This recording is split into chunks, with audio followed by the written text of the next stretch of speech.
അസ്സലാമു അലൈക്കും വറഹ്മത്തുള്ളാഹി വബറകാതുഹു. ഒരു പുതിയ ചരിത്രകഥ ആരംഭിക്കുന്നു. കഥയുടെ പേര് ഭക്തിയിൽ ചാലിച്ച പ്രണയം. ഒരു വിറക് വിൽപ്പനക്കാരന് ആ രാജ്യത്തെ രാജാവിന്റെ മകളോട് തോന്നിയ പ്രണയം. കഥ തുടങ്ങാം. അവിടെ എന്താണ് ഒരാൾ ഒറ്റയ്ക്കിരുന്ന് കരയുന്നത്?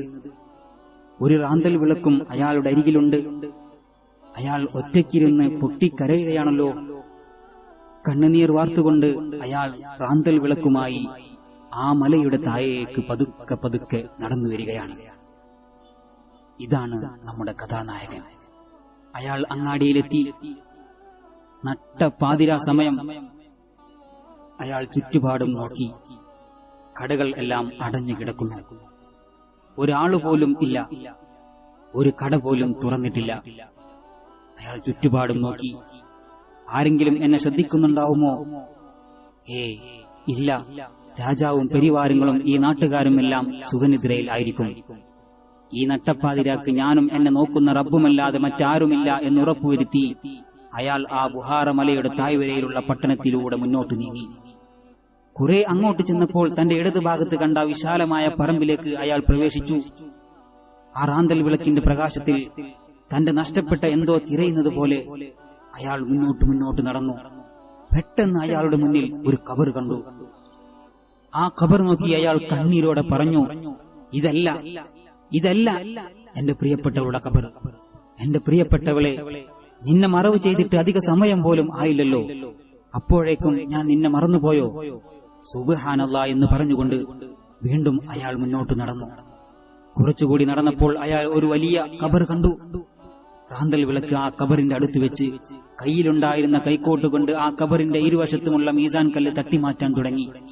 മണ്ണ് ഖബറിന്റെ മുകളിൽ നിന്നും മാറ്റി പുറത്തേക്കിട്ടു. ഓരോ മൂടുകല്ലും ഖബറിന്റെ മുകളിൽ നിന്നും പതുക്കെ പതുക്കെ എടുത്തു മാറ്റി. അയാൾ ഖബറിലേക്ക് നോക്കി.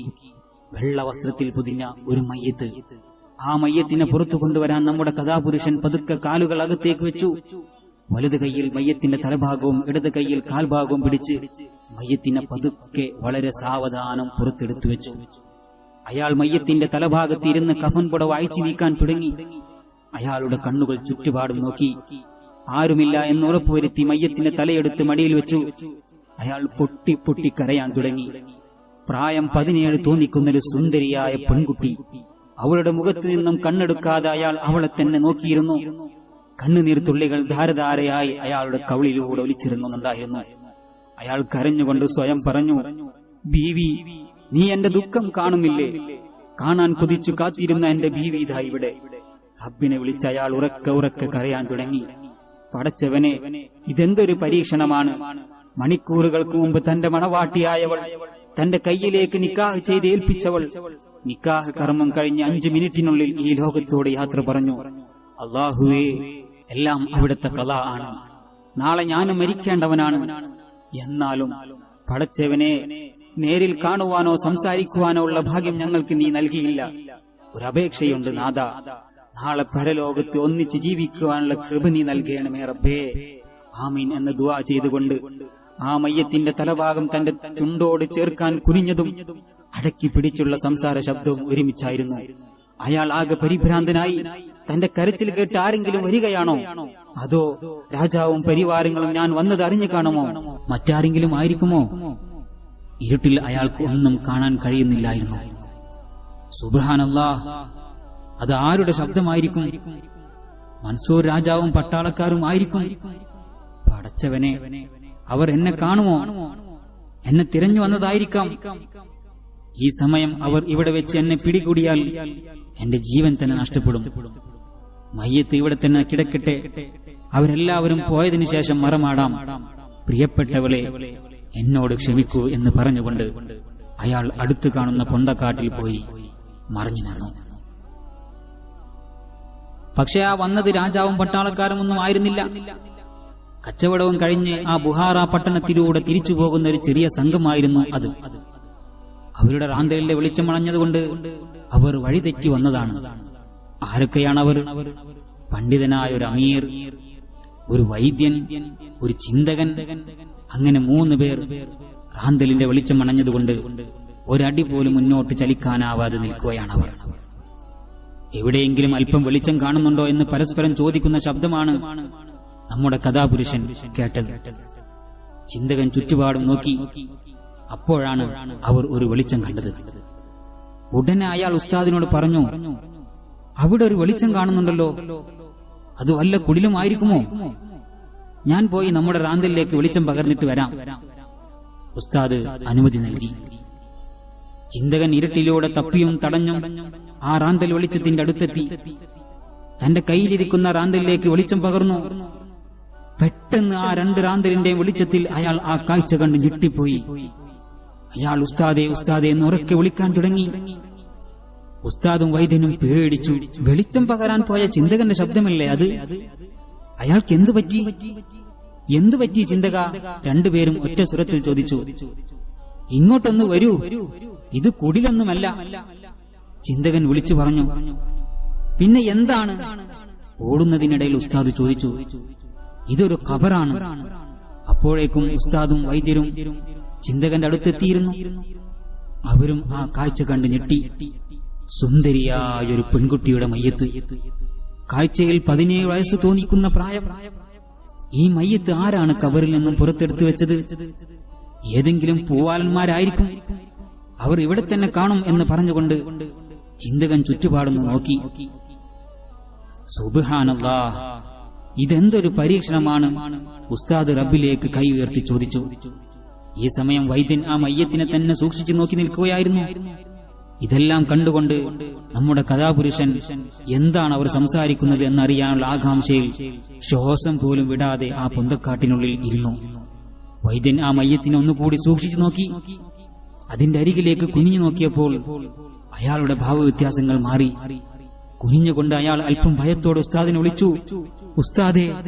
വൈദ്യൻ ആ മയ്യത്തിന്റെ അടുത്തിരുന്നു. എന്നിട്ട് ആ മയ്യത്തിന്റെ കൈനാടി പിടിച്ചു നോക്കി. കൺപോളകൾ ഒന്ന് ഉയർത്തി നോക്കി. കൈവിരലുകൾ ഒരിച്ചു നോക്കി. എന്നിട്ട് ഉസ്താദിനെ വിളിച്ചുകൊണ്ട് പറഞ്ഞു, എനിക്കൊരു കാര്യം പറയാനുണ്ട് ഉസ്താദേ. ചിലപ്പോൾ എന്റെ സംശയമായിരിക്കാം. ഉസ്താദ് ആകാംക്ഷയോടെ ചോദിച്ചു, എന്താണ് കാര്യം? അപ്പോൾ വൈദ്യൻ പറഞ്ഞു, ഈ പെൺകുട്ടി മരിച്ചിട്ടില്ല. ചിന്തകനും ഉസ്താദും സംശയസ്വരത്തിൽ ചോദിച്ചു, എന്താണ് വൈദ്യ നിങ്ങൾ ഈ പറയുന്നത്? അപ്പോൾ പിന്നെ ഈ പെൺകുട്ടിയെ കബറടക്കിയത് ആരാണ്? വൈദ്യൻ പറഞ്ഞു, ഈ പെൺകുട്ടി അബോധാവസ്ഥയിലാണ്. മരിച്ചെന്ന് കരുതി ഇവളെ മറമാടിയതാവാം. ഉസ്താദെ, അങ്ങ് സമ്മതിക്കുകയാണെങ്കിൽ അള്ളാഹു എനിക്ക് നൽകിയ വൈദ്യമെന്ന മഹത്തായ അനുഗ്രഹം കൊണ്ട് അബോധാവസ്ഥയിൽ കിടക്കുന്ന ഈ പെൺകുട്ടിയെ ജീവിതത്തിലേക്ക് തിരിച്ചു കൊണ്ടുവരാൻ എനിക്ക് സാധിക്കും. അള്ളാഹുവിന്റെ അനുഗ്രഹവും അങ്ങയുടെ അനുവാദവും ഉണ്ടെങ്കിൽ ഞാനൊന്ന് ശ്രമിച്ചു നോക്കാം. അതിനുള്ള മരുന്നും എന്റെ പക്കലുണ്ട്. ഇത് കേട്ടതും പണ്ഡിതൻ അനുവാദം നൽകി. എന്നിട്ട് പറഞ്ഞു, അങ്ങനെയാണെങ്കിൽ എത്രയും വേഗം മരുന്ന് നൽകി ഈ പെൺകുട്ടിയുടെ ജീവൻ രക്ഷപ്പെടുത്തു. എന്നാൽ ചിന്തകൻ എതിർത്തു. അയാൾ പറഞ്ഞു, നമ്മൾ മറ്റൊരു രാജ്യക്കാരാണ്. എങ്ങാനും ഈ പെൺകുട്ടിക്ക് ബോധം വീണാൽ ഇവൾ പറയുന്നത് നമ്മൾ കേൾക്കേണ്ടി വരും. ഇവിടുത്തെ നാട്ടുകാരുടെ മുന്നിൽ നമ്മൾ തെറ്റുകാരായെന്ന് വരാം. അതുകൊണ്ട് നമ്മൾക്ക് യാത്ര തുടരുന്നതാണ് നല്ലത്. ഉസ്താദ് പറഞ്ഞു. ഉസ്താദ് അത് എതിർത്തു. മരുന്ന് നൽകാൻ അനുവാദവും കൊടുത്തു. അപ്പോൾ വൈദ്യൻ തന്റെ ഭാണ്ഡം തുറന്ന് പച്ച നിറത്തിലുള്ള കുറച്ച് ഇലകൾ എടുത്ത് കയ്യിൽ വെച്ച് തന്നെ കുത്തിപ്പിഴിഞ്ഞ് നീരാക്കി പെൺകുട്ടിയുടെ വായിൽ ഉറ്റിച്ചു. ബാക്കി വന്ന മരുന്ന് കയ്യിലും കാലിലും പുരട്ടി. അത്ഭുതമെന്ന് പറയട്ടെ, നിമിഷങ്ങൾ പോലും കഴിഞ്ഞില്ല, ആ പള്ളിക്കാടിനെ നെട്ടിച്ചുകൊണ്ട് ആ അത്ഭുതം സംഭവിച്ചു. പെൺകുട്ടിക്ക് ബോധം വീണു. അവൾ കൺപോളകൾ ഇളക്കി കൈകാലുകൾ ചലിപ്പിച്ചു. ഈ രംഗം കണ്ട് ഉസ്താദും ചിന്തകനും സ്തംഭിച്ചു നിൽക്കുകയാണ്. ഈ സമയം നമ്മുടെ കഥാനായകൻ അവിടെ എന്താണ് സംഭവിക്കുന്നത് എന്നറിയാതെ പൊന്തക്കാട്ടിൽ വിഷമിച്ചിരിക്കുകയാണ്. അവൾ പെട്ടെന്ന് കണ്ണു തുറന്ന് ചുറ്റും നോക്കിയപ്പോൾ അന്യപുരുഷന്മാരായ 3 പേർ. അവൾ ചാടി എണീറ്റ് കഫൻപുട വസ്ത്രമായി തന്റെ ശരീരത്തിൽ ചുറ്റിക്കൊണ്ട് ഉച്ചത്തിൽ പറഞ്ഞു, ധിക്കാരികളെ, ആരാണ് നിങ്ങൾ? എന്നെ എന്തിനാണ് ഇങ്ങോട്ട് പിടിച്ചുകൊണ്ടുവന്നത്? ഈ നാട്ടിലെ പെൺകുട്ടികളെ പിടിച്ചുകൊണ്ടുവന്ന് ഈ കാട്ടിൽ വെച്ച് നശിപ്പിക്കുന്ന കുറെ തെമ്മാടികളും കള്ളന്മാരും ഉണ്ടെന്ന് ഞാൻ കേട്ടിട്ടുണ്ട്. അത് നിങ്ങളാണല്ലേ? പെൺകുട്ടിയുടെ സംസാരം കേട്ട ചിന്തകൻ ഉസ്താദിനോടായി പറഞ്ഞു, ഇപ്പോൾ എങ്ങനെയുണ്ട്? ഇതുകൊണ്ടാണ് മുമ്പ് ഞാൻ തിരിച്ചു പോകാമെന്ന് പറഞ്ഞത്. പെൺകുട്ടി ഒന്നും കേൾക്കാൻ മനസ്സ് കാണിക്കുന്നില്ല. അവൾ വാചാലയാകുകയാണ്. ഉസ്താദ് സംഭവിച്ച കാര്യങ്ങൾ പറയാമെന്ന് പറഞ്ഞിട്ടും അവൾ വഴങ്ങുന്നില്ല. 3 പേരും ധർമ്മസങ്കടത്തിലായി. അപ്പോൾ അവളുടെ ശബ്ദം ഉയർന്നു. അവൾ പറഞ്ഞു, ധിക്കാരികളെ, നിങ്ങൾക്കുള്ള ശിക്ഷ ഞാൻ വിധിക്കും. ഞാൻ ആരാണെന്ന് നിങ്ങൾക്കറിയാമോ? അത് കേട്ടപ്പോൾ ചിന്തകൻ പേടിച്ച സ്വരത്തിൽ ആ പെൺകുട്ടിയോട് ചോദിച്ചു, നിങ്ങൾ ആരാണ്? അവൾ പറഞ്ഞു, ഞാൻ ആരാണെന്നോ? ഞാൻ ഈ രാജ്യം ഭരിക്കുന്ന മൻസൂർ രാജാവിന്റെ ഏക മകളാണ്. ഇത് കേട്ടതും അവർ 3 പേരും ഞെട്ടിവിറച്ചുകൊണ്ട് പറഞ്ഞു, മോളെ, ഞങ്ങൾ നിരപരാധിത്വം തെളിയിക്കാൻ ഒരു അവസരം ഞങ്ങൾക്ക് തന്നുകൂടെ? രാജകുമാരി പറഞ്ഞു, എന്റെ മുന്നിലല്ല നിങ്ങളുടെ നിരപരാധിത്വം തെളിയിക്കേണ്ടത്. ഈ രാജ്യത്തെ ഭരണകൂടത്തിന്റെയും രാജാവിന്റെയും സന്നിധിയിലാണ്. എന്നാൽ ശരി, ഞങ്ങൾക്ക് ഈ രാജ്യത്തെ രാജാവിന്റെ കൊട്ടാരം കാണിച്ചു തരൂ. ഞങ്ങളുടെ നിരപരാധിത്വം അവിടെ തെളിയിച്ചോളാം. ശരി, എന്നാൽ നിങ്ങൾ എഴുന്നേൽക്കൂ, എന്നിട്ട് വിളക്കെടുക്ക്. രാജസന്നിധിയിൽ ഞാൻ നിങ്ങളെ എത്തിക്കാം എന്ന് കൽപ്പിച്ചുകൊണ്ട് അവൾ മുന്നിൽ നടന്നു. തൊട്ടുപിറകിലായി ഉസ്താദും ചിന്തകനും വൈദ്യനും. അങ്ങനെ അവർ യാത്ര തുടർന്നു. ഇതെല്ലാം നമ്മുടെ കഥാപുരുഷൻ ആ പൊന്തക്കാടിനുള്ളിൽ ഇരുന്ന് കാണുന്നുണ്ടായിരുന്നു. എന്നാൽ അവിടെ നടന്ന സംസാരം അയാൾക്ക് കേൾക്കാൻ സാധിച്ചിരുന്നില്ല. പടച്ചവനെ, എന്റെ ഭാര്യ, അവൾക്ക് ജീവൻ തിരിച്ചു കിട്ടിയിരിക്കുന്നു. എന്താണ് അവിടെ സംഭവിച്ചത്? അയാൾ അല്ലാഹുവിന് നന്ദി പറഞ്ഞു. പക്ഷേ അവർ അവളെയും കൊണ്ട് പോവുകയാണ്. എങ്ങോട്ടാണ് അവർ പോകുന്നത്? തട്ടിക്കൊണ്ടുപോവുകയാണോ? ഇല്ല, ഇത് തടയണം. ഈ അവസരം ഞാൻ പ്രയോജനപ്പെടുത്തണം. അവരെയെല്ലാം എന്റെ കഥകൾ പറഞ്ഞ് എന്റെ ഭാര്യയെ എനിക്ക് സ്വന്തമാക്കണം. അവർ 4 പേരും അയാൾ ഇരുന്നിരുന്ന പൊന്തക്കാടിന്റെ അടുത്തെത്തി. ഈ നിമിഷം അയാൾ പതുക്കെ എഴുന്നേറ്റ് അവരുടെ മുന്നിൽ ചെന്ന് സലാം പറഞ്ഞു. സലാം കേട്ടതും ചിന്തകനും വൈദ്യനും പേടിച്ചു വഴിമാറി. വല്ല ജിന്നും ശൈത്താനും ആയിരിക്കുമോ? 2 പേരും പരസ്പരം പിറുപിറുത്തു. എന്നാൽ ആ പെൺകുട്ടിയും ഉസ്താദും അവിടെ തന്നെ നിന്നു. ഉസ്താദ് ചോദിച്ചു, നിങ്ങൾ ആരാണ്? ഈ നട്ടപ്പാതിരാക്കി എന്തിനാണ് ഈ കാട്ടിൽ വന്നത്? എന്നിങ്ങനെയുള്ള ഒരുപാട് ചോദ്യങ്ങൾ ചോദിക്കാൻ തുടങ്ങി. ഇത് കേട്ടതും കഥാപുരുഷൻ പൊട്ടിക്കരയാൻ തുടങ്ങി. കണ്ണീർ വാർത്തുകൊണ്ട് അയാൾ പറഞ്ഞു, എന്റെ എല്ലാ കഥകളും ഞാൻ നിങ്ങളോട് പറയാം. ഈ കാട്ടിൽ ഞാൻ എന്തിനു വന്നു എന്നതും ഞാൻ നിങ്ങളോട് വിശദമായി പറയാം. പക്ഷേ നിങ്ങൾ യാത്രക്കാരാണല്ലോ. 10 മിനിറ്റ് അല്ലെങ്കിൽ 5 മിനിറ്റ് എനിക്ക് അനുവദിച്ചു തരികയാണെങ്കിൽ എന്റെ കഥ ഞാൻ വിവരിക്കാം. അപ്പോൾ അവർ പറഞ്ഞു, 5 അല്ല, 5 ദിവസമായാലും നിങ്ങളുടെ കഥ കേട്ടിട്ടേ ഞങ്ങൾ യാത്ര തുടരൂ. അയാൾ കഥ പറയാൻ തുടങ്ങി. കൂട്ടരെ, ഞാനൊരു ഫക്കീറാണ്.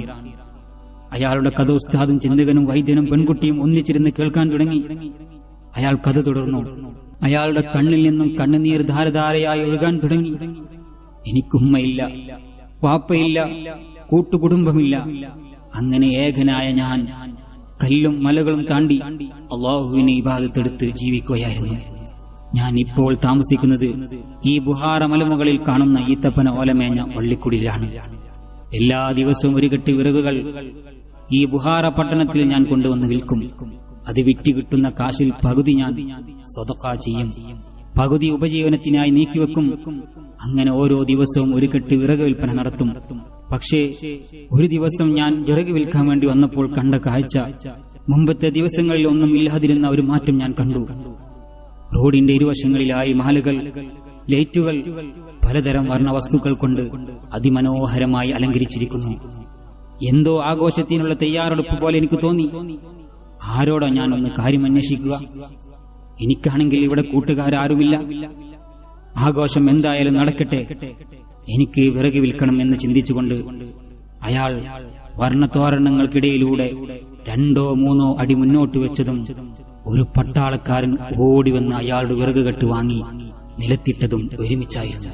ആ പട്ടാളക്കാരൻ ദേഷ്യത്തോടെ പറഞ്ഞു, ധിക്കാരി, നീ ഈ രാജ്യത്തെ രാജനിയമം ലംഘിക്കുമല്ലേ എന്ന് പറഞ്ഞുകൊണ്ട് അരയിൽ നിന്നും അയാൾ ഒരു കത്തി വലിച്ചൂരി എന്റെ നെഞ്ചിനു നേരെ ഓങ്ങി. ഇതെല്ലാം കണ്ടുനിന്ന അവിടുത്തെ ഒരു നാട്ടുകാരൻ പട്ടാളക്കാരൻ തടഞ്ഞുകൊണ്ട് പറഞ്ഞു, അയാൾ ഒരു പാവമാണ്, ഈ നാട്ടുകാരനല്ല, ഈ പട്ടണത്തിൽ വിറക് വെട്ടി ജീവിക്കുന്നതാണ്, അയാൾ വെറുതെ വിടണേ. പട്ടാളക്കാരൻ പറഞ്ഞു, എത്ര പാവമായാലും ഒരു രാജ്യത്തെ നിയമം ലംഘിക്കുന്നത് കുറ്റകരമാണ്, ഇയാളെ ഞാൻ ഇന്ന് കൊല്ലും എന്ന് പറഞ്ഞുകൊണ്ട് പട്ടാളക്കാരൻ വീണ്ടും കത്തി ഉയർത്തി. നാട്ടുകാരൻ അപേക്ഷ സ്വരത്തിൽ പട്ടാളക്കാരനോട് പറഞ്ഞു, ഇയാളൊരു ഫക്കീറാണ്, ഇത്തവണത്തേക്ക് മാപ്പ് കൊടുക്കൂ, രാജ്യനിയമങ്ങൾ ഞാൻ പറഞ്ഞു കൊടുത്തോളാം. പട്ടാളക്കാരൻ പോയപ്പോൾ നാട്ടുകാരൻ നമ്മുടെ നായകനോട് ചോദിച്ചു, സുഹൃത്തേ, എന്ത് പണിയാണ് താങ്കൾ കാണിച്ചത്? ഇന്നത്തെ ദിവസത്തിന്റെ പ്രത്യേകത നിങ്ങൾക്കറിയില്ലേ? കഥാനായകൻ പറഞ്ഞു, സുഹൃത്തേ, ഇവിടെ ഈ തോരണങ്ങൾ അലങ്കരിച്ചിരിക്കുന്നു എന്നല്ലാതെ ഇന്നത്തെ പ്രത്യേകതയോ ഇവിടുത്തെ രാജനിയമമോ എനിക്കറിയില്ല. നാട്ടുകാരൻ അത്ഭുതത്തോട് വീണ്ടും ചോദിച്ചു, അപ്പോൾ നിങ്ങൾ ശരിക്കും ബുഹാറക്കാരനല്ലേ? കഥാനായകൻ പറഞ്ഞു, ഇപ്പോൾ ഞാൻ ബുഹാറക്കാരനാണ്. കുറച്ചു വർഷമായി ഈ നാട്ടിൽ താമസിച്ചു വരുന്നു. എങ്കിലും ഈ നാട്ടിലെ നിയമം എനിക്കറിയാമായിരുന്നില്ല. നാട്ടിലുള്ള ജനങ്ങളുമായി ഒരു ബന്ധവും എനിക്കില്ലായിരുന്നു. നാട്ടുകാരൻ ചോദിച്ചു, ഈ നാട്ടിലെ രാജാവിനറിയുമോ? നായകൻ പറഞ്ഞു, അറിയാം, മൻസൂർ രാജാവല്ലേ? നാട്ടുകാരൻ പറഞ്ഞു, അതെ, അദ്ദേഹത്തിനൊരു മകളുണ്ട്, പേര് സബീത. ഇതാണ് നമ്മുടെ നായിക. രാജകുമാരി വർഷത്തിൽ ഒരിക്കൽ ഈ ബുഹാറ തെരുവിലൂടെ വാദ്യാഘോഷങ്ങളുടെ അകമ്പടിയോടെ നീരാട്ടിന് പോകും. ആ ദിവസം ഇന്നാണ്. ഇന്ന് രാജകുമാരിയും പരിവാരങ്ങളും കൊട്ടാരത്തിൽ എത്തിയതിനു ശേഷമേ ഈ തെരുവിൽ ഒരു ഉറുമ്പിന് പോലും യാത്ര ചെയ്യാനുള്ള അനുവാദമുള്ളൂ. കുറച്ചു മുമ്പ് രാജപരിവാരങ്ങളുടെ അകമ്പടിയോടെ കുമാരി നീരാട്ടിന് പോയിട്ടുണ്ട്. കുറച്ചു സമയത്തിനകം തിരിച്ചുവരും. അതുകൊണ്ട് അവർ പോയതിനു ശേഷം ഇയാൾ പോയി കച്ചവടം നടത്തിക്കോളൂ എന്ന് പറഞ്ഞുകൊണ്ട് നാട്ടുകാരൻ അവിടെ നിന്ന് പോവാൻ ഒരുങ്ങിയപ്പോൾ നമ്മുടെ കഥാപുരുഷൻ പറഞ്ഞു, സുഹൃത്തേ, ഇതൊന്നും എനിക്ക് അറിയില്ലായിരുന്നു. മനസ്സിലാക്കി തന്നതിന് നന്ദിയുണ്ട്. പിന്നെ രാജ്യത്തെ സ്നേഹിക്കുന്നത് ധർമ്മമാണെന്ന് വിശ്വസിക്കുന്ന ഒരു മതത്തിലെ അംഗമാണ് ഞാൻ. അതിനാൽ സബീത രാജകുമാരിയും പരിവാരങ്ങളും പോയതിനു ശേഷമേ ഞാൻ പോകൂ. നാട്ടുകാരൻ സലാം ചൊല്ലി യാത്ര പറഞ്ഞു. നായകൻ അവിടെ ഒരിടത്ത് ഇരുന്നു. എല്ലാവരും കുമാരിയെ കണ്ടിട്ടുണ്ട്. എനിക്കും ഒന്ന് കാണണം എന്ന മോഹം അയാളുടെ മനസ്സിൽ ഉദിച്ചു. അങ്ങനെ ഇരിക്കുമ്പോൾ വിദൂരതയിൽ നിന്നും ചെണ്ടയുടെയും ദഫിന്റെയും അകമ്പടിയോടുകൂടെ ഇശലിന്റെ ഈരടികൾ വാനിൽ ഉയർന്നു കേൾക്കാൻ തുടങ്ങി. അവർ പാടുകയാണ്, മുല്ലപ്പൂമാണം വീശും മൊഞ്ചത്തി സബീതാബി, അഴകൊത്തേലെങ്കിടുന്ന സുന്ദരി രാജകുമാരി ദാവരുന്നേ, രാജകുമാരി ദാവരുന്നേ. അയാൾക്ക് രാജകുമാരിയെ കാണാനുള്ള ആഗ്രഹം വർദ്ധിച്ചു. പരിവാരങ്ങളും വാദ്യമേളങ്ങളും അടുത്തെത്തി. പട്ടാളക്കാരും മന്ത്രിമാരും കടന്നുപോയി. പല്ലക്കടുത്തെത്തി. തോഴിമാരുടെ ഇടയിലൂടെ അയാൾ സബീതയെ ഒന്ന് കണ്ടു. പെട്ടെന്ന് അയാൾ ഞെട്ടിത്തെരിച്ചുകൊണ്ട് അല്ലാഹുവേ എന്ന് വിളിച്ചുപോയി. സബീത രാജകുമാരിയെ കണ്ട കഥാനായകൻ ഞെട്ടിത്തെരിച്ചു. അയാളെ അത്ഭുതപ്പെടുത്തിയത് രാജകുമാരിയുടെ വേഷവിധാനമായിരുന്നു. രാജകുമാരികൾ അണിഞ്ഞൊരുങ്ങുന്നത് പോലെ ഒരു ആഡംബരവും അയാൾ സബീത രാജകുമാരിയിൽ കണ്ടില്ല. മുഖം പോലും കാണാൻ കഴിയാത്ത രൂപത്തിലുള്ള വേഷവിധാനം, കയ്യിൽ തസ്ബീഹ് മാല, ചുണ്ടിൽ തസ്ബീഹ് ധ്വനികൾ. അള്ളാഹുവിനെ ഭയപ്പെട്ട് ജീവിക്കുന്നവൾ തന്നെ. എനിക്ക് സബീതയെപ്പോലെ സ്വാലിഹായ ഒരു ഭാര്യയെ തന്നെ കല്യാണം കഴിക്കാൻ കിട്ടിയിരുന്നെങ്കിൽ, അല്ലെങ്കിൽ ഈ സബീത രാജകുമാരിയെ തന്നെ അള്ളാഹുവിന്റെ ബീവിയാക്കാൻ കനിവ് നൽകിയിരുന്നുവെങ്കിൽ. അങ്ങനെ പല ചിന്തകളും അയാളുടെ മനസ്സിലൂടെ മിന്നിമറഞ്ഞു. ചിന്തയിൽ നിന്ന് ഉണർന്നപ്പോൾ സബീത രാജകുമാരിയും പരിവാരങ്ങളും പോയി കഴിഞ്ഞിരുന്നു. എന്നിട്ട് അയാൾ തന്റെ വിറകുകൊട്ടുമായി ചന്തയിലേക്ക് പോയി. വിൽപ്പനയും കഴിഞ്ഞ് തിരിച്ചു വരുമ്പോഴും അയാളുടെ മനസ്സിൽ സബീത രാജകുമാരി മാത്രമായിരുന്നു. അവളിൽ അയാൾ ആകൃഷ്ടനായി കഴിഞ്ഞിരുന്നു. സബീത രാജകുമാരിയെ മണവാട്ടിയായി കിട്ടുവാൻ അള്ളാഹുവിനോട് അയാൾ ദുആ ചെയ്തു. ചുണ്ടിൽ തസ്ബീഹ് മാത്രം ഉരുവിടുന്നവളെ അയാൾ പ്രണയിക്കാൻ തുടങ്ങി. ദിവസങ്ങളും ആഴ്ചകളും കടന്നുപോയി. അയാളുടെ ചിന്തകളിൽ എപ്പോഴും സബീത രാജകുമാരി മാത്രമായിരുന്നു. ആ സമയത്താണ് ബുഹാറയിൽ ഒരു സംസാര വിഷയം പടർന്നത്. ആളുകൾ കൂടുന്നിടത്തും അതുമാത്രമായിരുന്നു സംസാര വിഷയം. അതെന്താണല്ലേ? അതെ, അത് നമ്മുടെ നായകനെ കുറിച്ചായിരുന്നു. കാരണം അയാൾ ഇപ്പോൾ വല്ലാതെ മെലിഞ്ഞു പോയിരിക്കുന്നു. സുന്ദര കോമള തുല്യമായിരുന്ന ആ മുഖം വാടിത്തളർന്നിരിക്കുന്നു. ആരോഗ്യം നഷ്ടപ്പെട്ടിരിക്കുന്നു. വല്ല രോഗവും വന്നതാണോ എന്ന് എല്ലാവരുടെയും സംശയം. സ്വന്തമായ വീടില്ലാത്തതിന്റെ മനോവിഷമവും ഉണ്ടായിരിക്കും. എന്ത് തന്നെ ആയാലും അയാളോട് തന്നെ ചോദിച്ചിട്ട് കാര്യം. അതിനുവേണ്ടി ഒരു ചെറുപ്പക്കാരനെയും നാട്ടുകാർ നിയോഗിച്ചു. പതിവ് പോലെ നായകൻ അന്നും വിറക് വിൽക്കാനായി പട്ടണത്തിലേക്ക് പോവുകയായിരുന്നു. വഴിയിൽ കഥാപുരുഷന്റെ വിഷമങ്ങൾ ചോദിച്ചറിയാൻ നിയോഗിക്കപ്പെട്ട ചെറുപ്പക്കാരൻ നിൽപ്പുണ്ടായിരുന്നു. കഥാപുരുഷനെ കണ്ടതും ചെറുപ്പക്കാരൻ സലാം ചൊല്ലി. നായകൻ സലാം മടക്കിക്കൊണ്ട് ചിന്തിച്ചു, ഇയാൾ ഈ നാട്ടുകാരനല്ലെന്ന് തോന്നുന്നു. കാരണം ഈ നാട്ടുകാർ ആരും എന്നോട് സംസാരിക്കാൻ വരാറില്ലായിരുന്നു, ഞാൻ അങ്ങോട്ടും മിണ്ടാറില്ലായിരുന്നു. നായകൻ എന്റെ ഉള്ളിൽ തോന്നിയ സംശയം ചെറുപ്പക്കാരനോട് ചോദിച്ചു, അല്ലയോ സുഹൃത്തെ, നിങ്ങൾ ഈ നാട്ടുകാരനല്ലേ? ചെറുപ്പക്കാരൻ ചോദിച്ചു, നിങ്ങൾ എന്താണ് അങ്ങനെ ചോദിക്കാൻ കാരണം? കഥാപുരുഷൻ പറഞ്ഞു, എന്നോട് ആരും സംസാരിക്കാൻ വരാറില്ലായിരുന്നു, അതുകൊണ്ട് ചോദിച്ചതാണ്. ചെറുപ്പക്കാരൻ പറഞ്ഞു, വിറക് വിൽപ്പന കഴിഞ്ഞ് താങ്കൾ വരുന്നത് വരെ ഞാൻ കാത്തു നിൽക്കും. നിങ്ങളോട് എനിക്ക് കുറച്ച് കാര്യങ്ങൾ ചോദിക്കാനുണ്ട്. എന്നാൽ ശരി, ഞാൻ വേഗം വിറക് വിൽപ്പനയും കഴിഞ്ഞ് തിരിച്ചെത്താം എന്ന് പറഞ്ഞ് കഥാനായകൻ അങ്ങാടിയിലേക്ക് പോയി. വിൽപ്പനയും കഴിഞ്ഞ് അന്ന് കഴിക്കാനുള്ള ഭക്ഷണവുമായി അയാൾ പെട്ടെന്ന് തിരിച്ചെത്തി. അപ്പോഴും ആ ചെറുപ്പക്കാരൻ അവിടെ തന്നെ നിൽപ്പുണ്ടായിരുന്നു. ചെറുപ്പക്കാരൻ ചോദിക്കാൻ തുടങ്ങി, കുറച്ചു ദിവസമായി താങ്കളെ ഞങ്ങൾ ശ്രദ്ധിക്കുന്നു.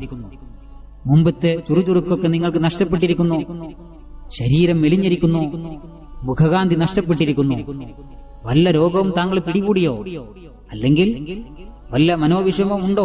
കഥാപുരുഷൻ ഒരു ചെറുപുഞ്ചിരിയാൽ പറയാൻ തുടങ്ങി. ചെറുപ്പക്കാരന്റെ വാക്കുകളിൽ വിശ്വാസമർപ്പിച്ച് കഥാപുരുഷൻ പറഞ്ഞു, എനിക്ക് രോഗമില്ല സുഹൃത്തെ. അഥവാ ഉണ്ടെങ്കിൽ തന്നെ ഞാൻ വിശ്വസിക്കുന്ന റബ്ബ് എനിക്ക് ശിഫ നൽകണം. എന്നാൽ എനിക്ക് മനോവിഷമമുണ്ട്. ചെറുപ്പക്കാരൻ ചോദിച്ചു, അതെന്താണ്? താങ്കൾ പറയൂ. കഥാപുരുഷൻ പറഞ്ഞു, അതിനു മുമ്പ് നിങ്ങളോട് എനിക്കൊരു കാര്യം ചോദിക്കാനുണ്ട്. നിങ്ങൾ വിവാഹിതനാണോ? ചെറുപ്പക്കാരൻ പറഞ്ഞു, അതെ, 2 കുട്ടികളും എനിക്കുണ്ട്. ഇത് കേട്ടതും കഥാപുരുഷൻ പറഞ്ഞു, ഞാൻ വിവാഹിതനല്ല. ചെറുപ്പക്കാരൻ ചോദിച്ചു, അതാണോ നിങ്ങളുടെ വിഷമം? എങ്കിൽ ഞാൻ പരിഹരിക്കാം. ഈ ബുഹാറയിൽ ഒരുപാട് സുന്ദരികളായ പെൺകുട്ടികളുണ്ട്. അവരിൽ ആര് വേണമെങ്കിലും താങ്കൾ നിക്കാഹ് ചെയ്തുകൊള്ളൂ. അവരുടെ മാതാപിതാക്കളോട് ഞാൻ പറയാം. അവരിൽ ഇത് കേട്ടപ്പോൾ നായകൻ പറഞ്ഞു, അത് വേണ്ട, എനിക്കൊരു പെൺകുട്ടിയെ ഇഷ്ടമാണ്. അവളെ നിക്കാഹ് ചെയ്യാൻ ഞാൻ ആഗ്രഹിക്കുന്നു. ചെറുപ്പക്കാരൻ ആകാംക്ഷയിൽ ചോദിച്ചു, ആരാണത്? കഥാപുരുഷൻ പറഞ്ഞു, പറയാം. അതെ, നമ്മുടെ മൻസൂർ രാജാവിന്റെ മകൾ സബീദ. ചെറുപ്പക്കാരൻ അല്പനേരത്തേക്ക് നിശബ്ദനായി. എന്നിട്ട് പറഞ്ഞു, അല്ലാഹുവേ, മൻസൂർ രാജാവിന്റെ മകളെയാണോ താങ്കൾ ഉദ്ദേശിച്ചത്? കഥാപുരുഷൻ പറഞ്ഞു, അതെ. ചെറുപ്പക്കാരൻ ഒരു നെട്ടലുണ്ടായി. എന്നിട്ട് അയാൾ ചോദിച്ചു, സുഹൃത്തെ, എന്താണ് നിങ്ങൾ പറയുന്നത്? ഈ രാജ്യത്തെ രാജാവിന്റെ മകളെ നിങ്ങൾക്ക് വിവാഹം കഴിക്കണമെന്നോ? അതിനുള്ള യോഗ്യത താങ്കൾക്കുണ്ടോ? ഒരു നല്ല വസ്ത്രമോ പാർപ്പിടമോ നിങ്ങൾക്കില്ല. വിറക് വെട്ടിയായി നിങ്ങൾ ആഗ്രഹിച്ചതോ ഈ രാജ്യത്തെ രാജകുമാരി വിവാഹം കഴിക്കാനോ? കഷ്ടം. നീ എന്നോട് പറഞ്ഞത് ഞാൻ ക്ഷമിച്ചു. ഇതുപോലെ മറ്റാരോടും പറയരുത് എന്നും പറഞ്ഞ് ചെറുപ്പക്കാരൻ പോയി. പാവം നമ്മുടെ നായകൻ വിഷമത്തോടെ അല്ലാഹുവിനെ വിളിച്ചുകൊണ്ട് പറഞ്ഞു, യാ അല്ലാഹ്, തടസ്സങ്ങളും പ്രതിസന്ധികളും ഒരുപാടുണ്ടാകും. എന്നാലും സബീദയെ തന്നെ എന്റെ ബീവിയായി നൽകിയിടണേ എന്ന് ദുആ ചെയ്തുകൊണ്ട് അയാൾ വള്ളിക്കുടിലേക്ക് നടന്നു. പക്ഷേ നമ്മുടെ ചെറുപ്പക്കാരൻ നേരെ പോയത് അങ്ങാടിയിലേക്കായിരുന്നു. തന്നെ ഈ കാര്യം അറിഞ്ഞു വരാൻ ഏൽപ്പിച്ചവരെ കണ്ട് അവിടെ നടന്ന സംഭവങ്ങൾ അയാൾ വിവരിച്ചു കൊടുത്തു. രാജാവിന്റെ മകളുടെ കാര്യം പറഞ്ഞപ്പോൾ അവരും ഞെട്ടിപ്പോയി. സംസാരങ്ങൾ കഴിഞ്ഞപ്പോൾ ഓരോരുത്തരും അവരുടെ വീട്ടിലേക്ക് പോയി. പിറ്റേ ദിവസം പതിവ് പോലെ നായകൻ വിറക് ശേഖരിച്ച് അങ്ങാടിയിലേക്ക് പോവുകയായിരുന്നു. പോകുന്ന വഴിയിൽ 3 ചെറുപ്പക്കാർ അയാളെ പിന്നാലെ കൂടി. അവർ പറഞ്ഞു, നിന്റെ മോഹം കൊള്ളാമല്ലടാ, രാജകുമാരിയെ വിവാഹം കഴിക്കാൻ പറ്റിയൊരു കോലം. അങ്ങനെ ഒരുപാട് കുത്തുവാക്കുകൾ കേട്ട് പാവം നമ്മുടെ നായകൻ വിഷമത്തിലായി. എന്തിനാണ് റബ്ബേ ഇവർ ഇങ്ങനെയെല്ലാം കളിയാക്കുന്നത്? ഇതെല്ലാം അവിടെ നിൽക്കുന്ന ഒരു മാന്യനായ വ്യക്തി കണ്ട് നിൽപ്പുണ്ടായിരുന്നു. അയാൾ കഥാപുരുഷന്റെ അടുത്ത് വന്ന് പറഞ്ഞു, താങ്കൾ വിഷമിക്കേണ്ട. ഈ ചെറുപ്പക്കാരുടെ വാക്കുകൾ കേട്ട് നിങ്ങൾ തളരുകയും ചെയ്യരുത്. നിങ്ങളുടെ വിഷമത്തിനുള്ള പരിഹാരം കണ്ടെത്താനുള്ള വഴി ഞാൻ പറഞ്ഞു തരാം. നായകൻ ചോദിച്ചു, അതെങ്ങനെ? ആ വ്യക്തി പറഞ്ഞു തുടങ്ങി, മൻസൂർ രാജാവ് ജനങ്ങളുടെ ആവശ്യങ്ങൾ അറിയുവാനും പരിഹരിച്ചു കൊടുക്കുവാനും നാട്ടിൽ ദർബാർ വെക്കാറുണ്ട്. അതിൽ നിങ്ങൾ വിഷമം ബോധിപ്പിച്ചോളൂ. നാളെ കഴിഞ്ഞ് മറ്റന്നാൾ അവിടെ ദർബാർ നടക്കുന്നുണ്ട്. രാജാവിനോട് സങ്കടങ്ങൾ പറയൂ, അദ്ദേഹം നല്ലവനാണ്. അതും പറഞ്ഞ് ആ വ്യക്തി സലാം ചൊല്ലി യാത്ര പറഞ്ഞു. ദർബാറിന്റെ ദിവസം വന്നെത്തി. കുളിച്ചു, ഉള്ളതിൽ നല്ല വസ്ത്രം ധരിച്ച് അയാൾ ബുഹാറ മലയിറങ്ങി പട്ടണത്തിലെത്തി. അവിടെ കണ്ട കാഴ്ച അയാളെ അത്ഭുതപ്പെടുത്തി. ജനസമുദ്രം, എല്ലാവരും രാജാവിനെ കാത്തുനിൽപ്പാണ്. തങ്ങളുടെ വിഷമങ്ങൾ ബോധിപ്പിക്കാനും സഹായ അഭ്യർത്ഥനയ്ക്കും വേണ്ടി എല്ലാവരും രാജാവിനെ പ്രതീക്ഷിച്ചു നിൽക്കുകയാണ്. പുരുഷന്മാർക്കും സ്ത്രീകൾക്കും പ്രത്യേകം വരികൾ. നായകൻ വരികളിൽ നിൽക്കാതെ ഇടയിലൂടെ നടന്നു. ദർബാർ നടക്കുന്ന ഹാളിൽ കയറി. അന്ന് പരിഹസിച്ച 3 ചെറുപ്പക്കാരും അവിടെ ഉണ്ടായിരുന്നു. ഇയാളെ കണ്ടതും അവർ കളിയാക്കാൻ തുടങ്ങി. കഥാനായകൻ ഇതൊന്നും ശ്രദ്ധിക്കാതെ നിലത്തിരിക്കുന്നവരുടെ 4ാമത്തെ വരിയിൽ ഇരുപ്പുറപ്പിച്ചു. രാജാവ് ഒന്ന് പ്രസംഗം തുടങ്ങി. പ്രസംഗാനന്തരം രാജാവ് ഓരോരുത്തരായി വിളിച്ചു. അവർ വന്ന് വിഷമങ്ങളും പരാതികളും ബോധിപ്പിച്ചു തുടങ്ങി. രാജാവ് പരിഹാരങ്ങളും സഹായങ്ങളും നൽകിക്കൊണ്ടിരുന്നു. അങ്ങനെ നമ്മുടെ കഥാപുരുഷന്റെ ഊഴം വന്നെത്തി. അയാൾ പോകാൻ മടിച്ചുകൊണ്ട് പിന്നിലേക്ക് നീങ്ങുന്നത് രാജാവിന്റെ ശ്രദ്ധയിൽപ്പെട്ടു. രാജാവ് നോക്കുമ്പോൾ അയാൾ മുഖം തിരിക്കും. രാജാവ് കാണാതെ അയാൾ രാജാവിന് നോക്കും. ഇതെല്ലാം രാജാവ് കാണുന്നുണ്ടായിരുന്നു. രാജാവ് ഒരു പട്ടാളക്കാരനെ വിളിച്ച് അയാളുടെ ആവശ്യം അറിഞ്ഞു വരാൻ ഉത്തരവിട്ടു. പട്ടാളക്കാരൻ നായകന്റെ അടുത്തു വന്ന് കാര്യങ്ങൾ തിരക്കി. നായകൻ പേടിച്ച് ഇരുന്നിടത്ത് നിന്നും എഴുന്നേറ്റു. പട്ടാളക്കാരൻ പറഞ്ഞു, രാജാവ് നിങ്ങളുടെ ആവശ്യം എന്താണെന്ന് അറിഞ്ഞു വരാൻ എന്നെ ചുമതലപ്പെടുത്തിയിരിക്കുകയാണ്. എന്താണ് നിങ്ങളുടെ ആവശ്യം? അപ്പോൾ നായകൻ പറഞ്ഞു, ഞാനൊരു പെൺകുട്ടിയെ കണ്ടു. അള്ളാഹുവിലുള്ള അവളുടെ ഭയം കണ്ട് അവളെ നിക്കാഹ് ചെയ്യാൻ എന്റെ മനസ്സ് വല്ലാതെ മോഹിച്ചു. അവൾ വിവാഹം കഴിച്ചു തരണം എന്ന് രാജാവിനോട് അപേക്ഷിക്കാനാണ് ഞാൻ ഇവിടെ വന്നത്. പട്ടാളക്കാരൻ ചോദിച്ചു, ആരാണ് ആ പെൺകുട്ടി? നായകൻ പറഞ്ഞു, രാജാവിന്റെ മകൾ സബീദ രാജകുമാരി. ഇത് പറഞ്ഞു കഴിയും മുമ്പേ പട്ടാളക്കാരന് കാര്യം മനസ്സിലായി. അയാൾ തന്റെ ഉറയിലെ വാൾ വലിച്ചൂരി കഥാനായകന്റെ ശിരസിന് നേരെ ആഞ്ഞു വീശുന്നത് രാജാവ് കണ്ടു. രാജാവ് ഉടനെ പട്ടാളക്കാരനെ വിളിച്ചു. രാജാവ് പട്ടാളക്കാരനെ വിളിച്ചില്ലായിരുന്നുവെങ്കിൽ നമ്മുടെ കഥാപുരുഷന്റെ ശിരസും ശരീരവും വിറച്ചു വീഴുമായിരുന്നു. രാജാവ് ദേഷ്യത്തിൽ ചോദിച്ചു, പട്ടാളക്കാരാ, തനിക്കാരാണ് ശിക്ഷിക്കാനുള്ള അധികാരം നൽകിയത്? പട്ടാളക്കാരൻ പറഞ്ഞു, പ്രഭോ, അയാൾ ധിക്കാരിയാണ്. ഇയാൾ പറഞ്ഞ ധിക്കാരം അങ്ങ് കേൾക്കുകയായിരുന്നെങ്കിൽ ഈ തീരുമാനം തന്നെ കൈകൊള്ളുമായിരുന്നു. കോപത്തോടെ രാജാവ് പറഞ്ഞു പട്ടാളക്കാരനോട്, പുറത്തുപോ എന്റെ മുന്നിൽ നിന്ന്. എന്നിട്ട് കഥാപുരുഷൻ അടുത്തേക്ക് വിളിച്ചു. പേടിച്ച് വിറച്ചുകൊണ്ട് അയാൾ ഓരോ അടിയും മുന്നോട്ട് വെച്ചുകൊണ്ട് രാജാവിന്റെ അടുത്തെത്തി. രാജാവ് അയാളുടെ ആവശ്യം ചോദിച്ചു. അയാൾ അപ്പോഴും പേടിച്ച് വിറച്ച് സംസാരിക്കാൻ കഴിയാതെ നിൽക്കുകയാണ്. രാജാവ് ചോദിച്ചു, എന്തിനാണ് നിങ്ങൾ ഭയക്കുന്നത്? എന്നെയാണ് ഭയക്കുന്നതെങ്കിൽ നിങ്ങൾ വിഡ്ഢിയാണ്. നിങ്ങൾ ഭയക്കേണ്ടത് സർവശക്തനായ റബ്ബിനെയാണ്. ഈ വാക്കുകൾ കേട്ടതും കഥാപുരുഷൻ ആത്മധൈര്യം വീണ്ടെടുത്തുകൊണ്ട് ചിന്തിച്ചു, രാജാവും സബീദയെ പോലെ അള്ളാഹുവിനെ ഭയപ്പെട്ട് ജീവിക്കുന്ന വ്യക്തി തന്നെയാണ്.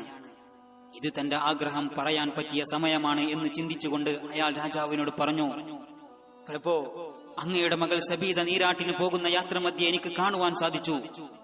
രാജകുമാരിക്ക് അള്ളാഹുവിനുള്ള ഭയവും ഭക്തിയും കണ്ട് അവരെ എന്റെ ബീവിയാക്കി കിട്ടുവാൻ ഞാൻ ആഗ്രഹിക്കുന്നു.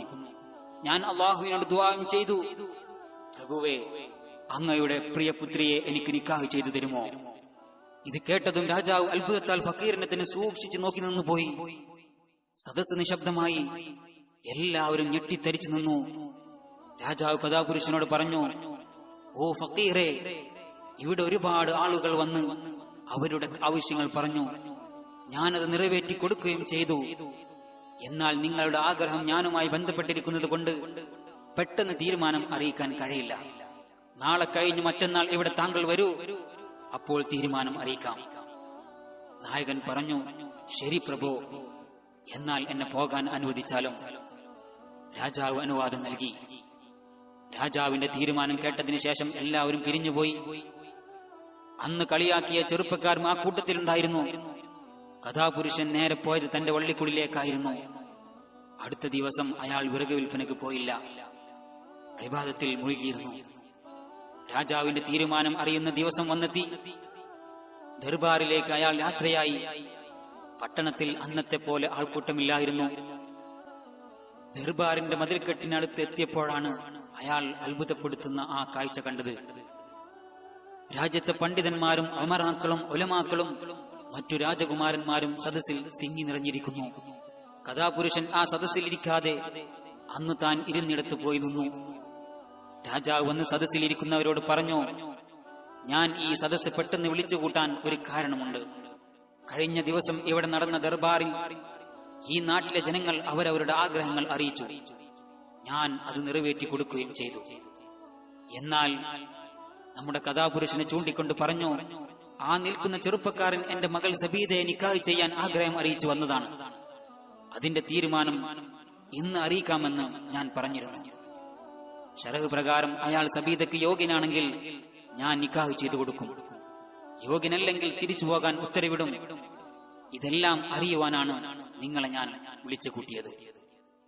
പണ്ഡിതരെയും ഉലമാക്കളെയും സാക്ഷി നിർത്തി രാജാവ് പറഞ്ഞു. എന്നിട്ട് ഒരു പണ്ഡിതനെ കാണിച്ചുകൊണ്ട് രാജാവ് തുടർന്നു, ഈ തീരുമാനം എടുക്കുന്നതിന്റെ അമീറായി നിങ്ങളെ ഞാൻ നിയമിച്ചിരിക്കുന്നു. ഞാൻ കുറച്ച് സമയം കഴിഞ്ഞു വരാം. അപ്പോഴേക്കും അയാളുടെ എല്ലാ വിവരങ്ങളും നിങ്ങൾ ശേഖരിച്ചിരിക്കണം എന്നുത്തരവിട്ട് രാജാവ് പോയി. പണ്ഡിതന്മാരിൽ പലർക്കും സംശയമായി, ഇയാൾ ആരാണ്? ബുഹാറ മലയിൽ വള്ളിക്കുടിൽ താമസിക്കുന്ന ഒരാളല്ലേ? ഇയാൾക്ക് സബീദ രാജകുമാരി നിക്കാഹ് ചെയ്യാൻ എന്ത് യോഗ്യതയാണുള്ളത്? അയാളെ പറഞ്ഞു വിട്ടേക്ക് എന്ന് അവരിൽ ചിലർ പറഞ്ഞു. അമീർ പറഞ്ഞു, പറ്റില്ല, ഇത് രാജകൽപ്പനയാണ്. നമുക്ക് അയാളോട് എല്ലാം ചോദിച്ചറിയാം എന്ന് പറഞ്ഞുകൊണ്ട് കഥാപുരുഷനെ സദസ്സിലേക്ക് വിളിച്ചു.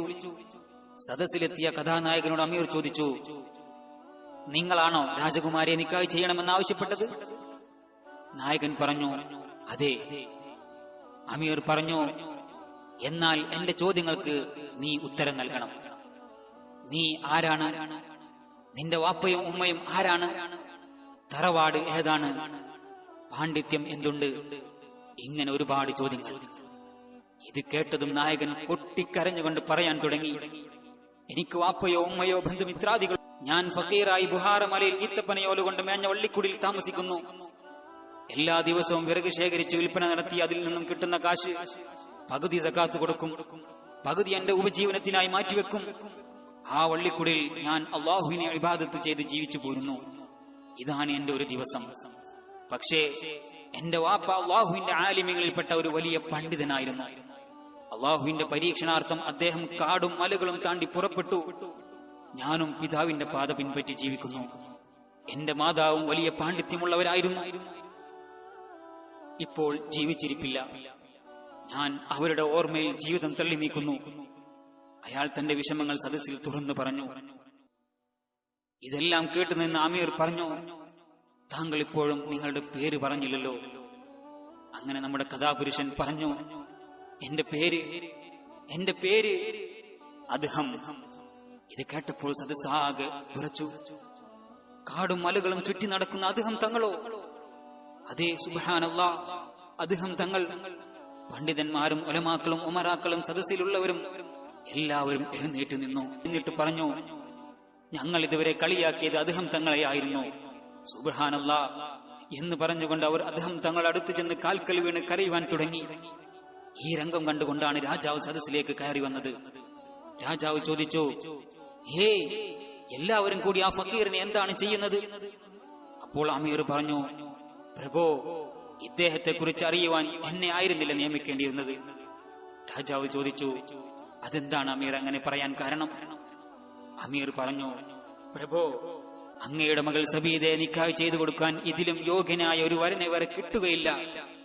ഇദ്ദേഹം പണ്ഡിതനും ആലിമുമായി ലോകം ചുറ്റി നടക്കുന്ന അദ്ഹം തങ്ങളാണെന്ന് അമീർ രാജാവിന് ഉത്തരം നൽകി. അദ്ഹം തങ്ങളോ? രാജാവ് പെട്ടെന്ന് തന്നെ ഇരിപ്പിടത്തിൽ നിന്നും ചാടി എഴുന്നേറ്റ് തങ്ങളുടെ അടുത്ത് ചെന്ന് കൈപിടിച്ചുകൊണ്ട് പറഞ്ഞു, അദ്ഹം തങ്ങളെ, അങ്ങാണെന്ന് അറിയില്ലായിരുന്നു. ഒരു ഉപ്പയുടെ കടമ എന്ന നിലയിലായിരുന്നു തങ്ങളെ കുറിച്ച് അറിയുവാൻ വേണ്ടി അമീറിനെ ഞാൻ ചുമതലപ്പെടുത്തിയത്. അതിൽ ഞാൻ വിജയിക്കുകയും ചെയ്തു. എന്നിൽ നിന്നും തെറ്റുവന്ന് പോയിട്ടുണ്ടെങ്കിൽ നിങ്ങൾ എന്നോട് ക്ഷമിച്ചു പൊരുത്തപ്പെട്ടു തരണം. എന്നിട്ട് തങ്ങളുടെ കൈപിടിച്ചുകൊണ്ട് രാജാവ് തുടർന്നു, എന്റെ മകൾ സബീദയെ നിക്കാഹ് ചെയ്ത് തരുവാൻ എനിക്ക് സമ്മതമാണ്. അങ്ങേക്കാളും അനുയോജ്യനായ ഒരു വരനെ വരെ ലഭിക്കുകയില്ല. അള്ളാഹുവിനെ മുൻനിർത്തി പണ്ഡിതരെയും സദസ്സിനെയും സാക്ഷിയാക്കി തന്റെ മകൾ സബീദയെ അദ്ഹം തങ്ങൾക്ക് നിക്കാഹ് ചെയ്തു കൊടുത്തു. സദസ്സ് തക്ബീർ ധ്വനികളാലും ഖുർആൻ പാരായണത്താലും മുഖരിതമായി. എന്നിട്ട് സദസ്സിലുള്ളവരോടായി രാജാവ് പറഞ്ഞു, നിക്കാഹ് കഴിഞ്ഞതേ ഉള്ളൂ, കല്യാണത്തിന്റെ ദിവസം തീരുമാനിക്കേണ്ടതുണ്ട്. അതും ഞാൻ ഈ പണ്ഡിത സദസ്സിനെ ഏൽപ്പിക്കുന്നു. ഈ സമയത്ത് നമ്മുടെ അദ്ദേഹം തങ്ങൾ ഒരു ഇരിപ്പിടത്തിൽ ഇരിക്കുകയാണ്. പണ്ഡിതരെല്ലാവരും കൂടി കല്യാണ ദിവസം തീരുമാനിക്കുകയായിരുന്നു. ഇതെല്ലാം വീക്ഷിച്ചുകൊണ്ട് രാജാവ് സിംഹാസനത്തിലിരുന്നു. പെട്ടെന്ന് ദർബാറിന്റെ പുറത്ത് അതിവേഗത്തിൽ പാഞ്ഞു വരുന്ന കുതിരയുടെ കുളമ്പടി ശബ്ദം. ഒരു പട്ടാളക്കാരൻ കുതിരപ്പുറത്ത് പാഞ്ഞു വരികയാണ്. എന്നിട്ട് അയാൾ കുതിരപ്പുറത്ത് നിന്നിറങ്ങി ദർബാറിന്റെ ഉള്ളിലേക്ക് കടന്ന് രാജസിംഹാസനത്തിനെ ലക്ഷ്യമാക്കി ഓടി. എന്താണ് അയാളുടെ ഉദ്ദേശം? പട്ടാളക്കാരൻ സിംഹാസനത്തിന്റെ അടുത്തെത്തി രാജാവിന്റെ ചെവിയിൽ എന്തോ പറഞ്ഞു തീരും മുമ്പേ യാ അല്ലാഹ് എന്ന് പറഞ്ഞ് രാജാവ് നിലത്തു വീണു. സദസ്സിലുള്ളവർ ഓടിക്കൂടി. രാജാവ് ബോധക്ഷനായി കിടക്കുന്നു. എന്താണ് സംഭവിച്ചത്? വെള്ളം കൊണ്ടുവന്ന മുഖത്ത് തെളിയിച്ചപ്പോൾ രാജാവിന് ബോധം തിരിച്ചു കിട്ടി. കിടന്നിടത്തു നിന്ന് അള്ളാഹുവിനെ വിളിച്ച് എഴുന്നേറ്റ് രാജാവ് ദർബാർ ഹാളിൽ നിന്നും ഇറങ്ങി ഓടി. അദ്ദേഹം ഓടിയെത്തിയത് രാജകൊട്ടാരത്തിന്റെ മുമ്പിലായിരുന്നു. അപ്പോൾ പട്ടാളക്കാരും തോഴിമാരും പൊട്ടിക്കരയുന്ന രംഗമാണ് രാജാവ് അവിടെ കണ്ടത്. രാജാവ് വീണ്ടും ഓടി. ആ ഓട്ടം ചെന്ന് അവസാനിച്ചതോ സബീദയുടെ റൂമിന് മുന്നിൽ. റൂമിനുള്ളിലേക്ക് നോക്കിയ രാജാവ് പൊട്ടിക്കരയാൻ തുടങ്ങി. തന്റെ പൊന്നുമോൾ സബീദയെ വെള്ളത്തുണിയിൽ പൊതിഞ്ഞു കിടത്തിയിരിക്കുന്നു. എന്റെ മോൾക്ക് എന്താണ് സംഭവിച്ചെന്ന് ചോദിച്ചപ്പോൾ കരഞ്ഞുകൊണ്ട് അവിടെയുള്ള ഒരു തോഴി പറഞ്ഞു, കുമാരി ഉറങ്ങുന്ന സമയത്ത് ഒരു സർപ്പം കൊത്തി വിഷം കയറിയതാണ്. പരിശോധനയിൽ മരിച്ചെന്ന് ഉറപ്പുവരുത്തി. രാജാവ് കൂടുതൽ അന്വേഷണത്തിന് വിധേയനാക്കിയില്ല. ജനനവും മരണവും അള്ളാഹുവിന്റെ ഖലാ ആണ്. അതിനുശേഷം മയ്യത്തിനെ കഫൻ പുടവ ധരിപ്പിച്ചു. ആയിരങ്ങൾ സാക്ഷി നിർത്തി മയ്യത്ത് നിസ്കാരവും നടന്നു. മയ്യത്തും വഹിച്ച് എല്ലാവരും പള്ളിക്കാട്ടിലേക്ക് യാത്രയായി. ആ കൂട്ടത്തിൽ നമ്മുടെ അദ്ദേഹം തങ്ങളും ഉണ്ടായിരുന്നു. സബീദയുടെ മയ്യത്ത് മറമാടി മീസാൻ കല്ലും വെച്ച് ദുആയും ചെയ്ത് എല്ലാവരും പിരിഞ്ഞു പോകാൻ തുടങ്ങി. അപ്പോഴതാ എവിടെ നിന്നോ ഒരു തേങ്ങൽ കേൾക്കുന്നു. എല്ലാവരുടെയും ശ്രദ്ധ അങ്ങോട്ട് തിരിഞ്ഞു. അദ്ദേഹം തങ്ങൾ കരയുന്ന ശബ്ദമായിരുന്നു അത്.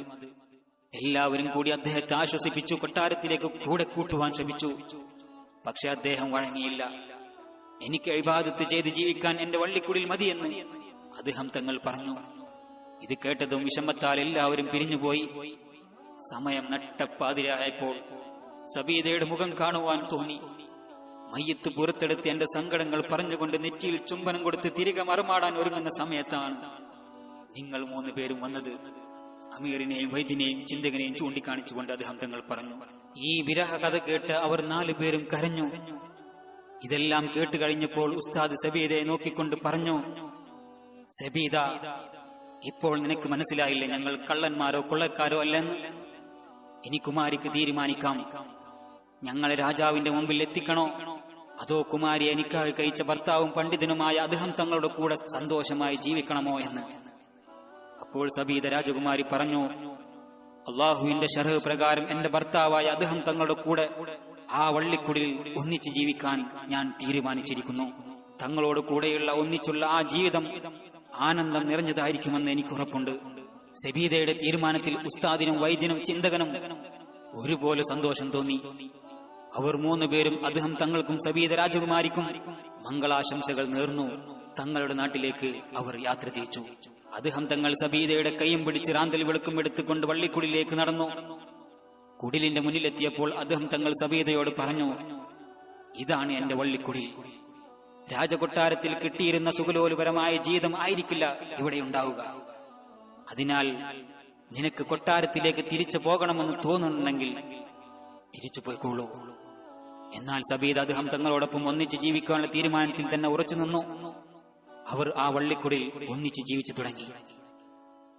പിറ്റേ ദിവസം പതിവ് പോലെ അദ്ദേഹം തങ്ങൾ വിറക് ശേഖരിക്കാൻ ഇറങ്ങിയത് കണ്ട സബീദ ഒപ്പം യാത്രയായി. എന്നിട്ട് പറഞ്ഞു, തങ്ങളെ, ഇനി മുതൽ അങ്ങയോടൊപ്പം വിറക് ശേഖരിക്കാൻ ഞാനും ഉണ്ടായിരിക്കും. അന്നവർ 20 കെട്ട് വിറക് കൊണ്ടുവന്നു വീട്ടിൽ സൂക്ഷിച്ചു. ഓരോ ദിവസവും 1 കെട്ട് വിറക് വിൽക്കും. അങ്ങനെ അവരുടെ ജീവിതം മുന്നോട്ട് നീങ്ങി. ഒരു ദിവസം വിറക് വിൽപ്പനയും കഴിഞ്ഞു വരുന്ന തങ്ങൾ കണ്ടത് സബീദ രാജകുമാരി കരയുന്നതാണ്. അദ്ദേഹം അവളോട് ചോദിച്ചു, സബീദ, നിനക്ക് ഈ കുടിലിലെ ജീവിതം മടുത്തുവെങ്കിൽ കൊട്ടാരത്തിലേക്ക് തിരിച്ചു പോയിക്കോളൂ. കണ്ണുനീര് തുടച്ചുകൊണ്ട് സബീദ രാജകുമാരി പറഞ്ഞു, ഇവിടുത്തെ ജീവിതം മടുത്തിട്ടല്ല തങ്ങളെ ഞാൻ കരയുന്നത്. നമ്മൾ ജീവിതം തുടങ്ങിയിട്ട് 3 വർഷം കഴിഞ്ഞിരിക്കുന്നു.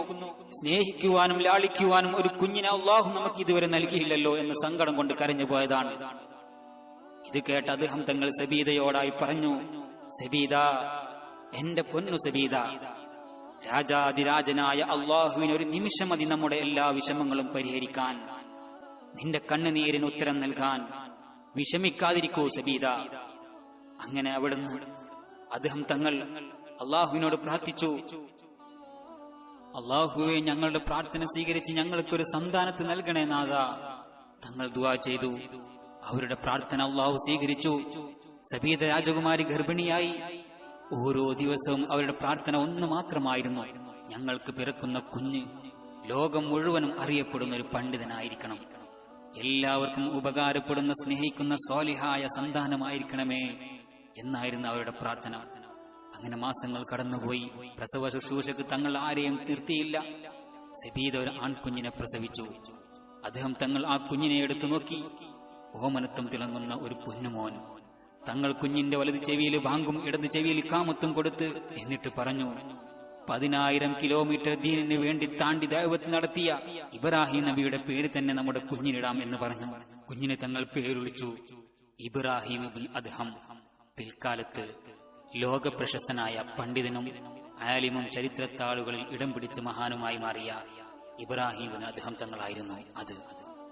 അങ്ങനെ സബീദയും അദ്ഹം തങ്ങളും ഇബ്രാഹിം ഇബ്നു അദ്ഹം തങ്ങളും അടങ്ങിയ ആ കൊച്ചു കുടുംബം സന്തോഷത്തോടെ ജീവിക്കാൻ തുടങ്ങി. അൽഹംദുലില്ലാഹ്.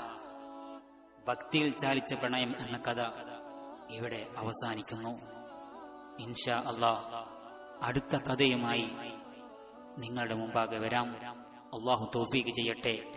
ആമീൻ ബിറഹ്മതിക യാ അർഹമർ റഹീമീൻ.